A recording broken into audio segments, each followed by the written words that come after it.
ఈరోజు రాష్ట్రంలో అనేక మంది దివ్యాంగులు అర్హత కలిగి కూడా ఎంతోమందికి పెన్షన్స్ తీసివేస్తున్నట్లు నోటీసులు ఇవ్వటం జరిగింది.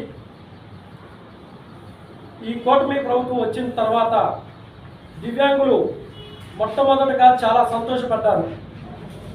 మొన్న ఎలక్షన్లో కూటమి ప్రభుత్వం ఇచ్చిన హామీ దివ్యాంగులకు పెన్షన్ డబల్ చేస్తాము, 6,000 3,000 6,000 చేస్తాము, 100% ఉన్న వాళ్ళకి 15,000 చేస్తాం అనగానే దివ్యాంగులు సంతోషపడి కూటమి ప్రభుత్వానికి అండగా నిలబడి ఉన్నారు. కానీ ఈరోజు చూస్తే రాగానే 6,000 ఇచ్చింది సంతోషం, 15,000 ఇచ్చింది సంతోషం. ఆ తర్వాత చంద్రబాబు నాయుడు గారి దగ్గర ఉన్నటువంటి టర్మ్స్ అండ్ కండిషన్స్ మా దివ్యాంగులు దాన్ని పసిగట్టలేకపోయి ఉన్నారు. ఆ కొద్ది రోజులు పోగానే పెన్షన్ ఈ యొక్క సదరం సర్టిఫికేట్లు రీవెరిఫికేషన్ అని పెట్టి దివ్యాంగులలో ఎంతోమందిని మానసికంగా గురి చేసి ఉంది.